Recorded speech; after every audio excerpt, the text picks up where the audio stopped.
Bonjour. Aujourd'hui, on va faire une démonstration du logiciel LabVIEW. En fait, c'est un logiciel de programmation en sciences et ça sert beaucoup pour l'acquisition des données ainsi que le contrôle d'instruments. Et en fait, l'expérience qu'on va faire aujourd'hui, c'est tout simplement un laboratoire que les étudiants en technologie du génie physique font à leur quatrième session dans le cadre du cours Acquisition de données. Et en fait, pour décrire le montage, ici, on a une source de courant. La source de courant va servir pour envoyer un courant à une diode électroluminescente, communément appelée DEL. Et en fait, plus l'intensité du courant va être élevée, plus la puissance émise par notre diode, notre petite DEL qu'on a juste ici, plus l'intensité émise va être élevée. Ensuite, on va tout simplement enregistrer à l'aide d'une photodiode, donc de l'autre côté, juste ici. La photodiode va nous servir de capteur de lumière. Et en fin de compte, plus l'intensité reçue par ce capteur de lumière-là, donc la photodiode va être intense, donc plus on va générer un courant. Et ce courant-là, on va venir le faire passer à travers une résistance qu'on a ici. Et ce qu'on va faire, c'est quand on génère un courant à travers la résistance, il va y avoir une différence de potentiel, ou communément appelée de tension, qui va être générée aux bornes de cette résistance-là.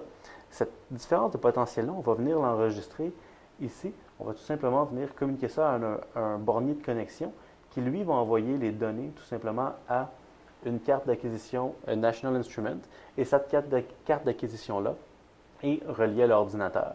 Même chose, notre source de courant, elle, est connectée par une interface GPIB, tout simplement ici. Et ça, c'est simplement une connexion, une interface pour passer de GPIB à USB. Et on va tout simplement connecter ça à l'ordinateur.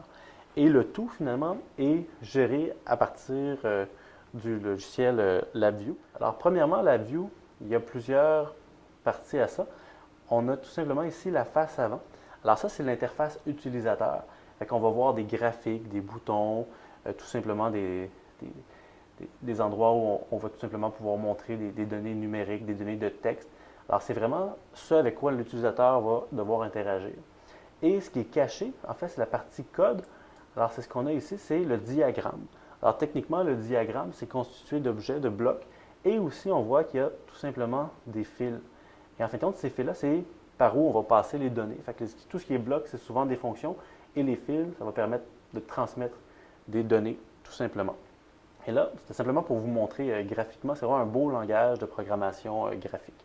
Et pour la démonstration d'aujourd'hui, ici, tout simplement, on va démarrer, lancer le programme. Alors, je clique ici sur la flèche, et je vais d'abord commencer par l'acquisition des données. Et ici, on va venir tout simplement démarrer l'acquisition.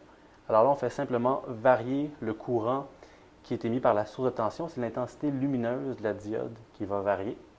On va tout simplement attendre que l'acquisition soit terminée.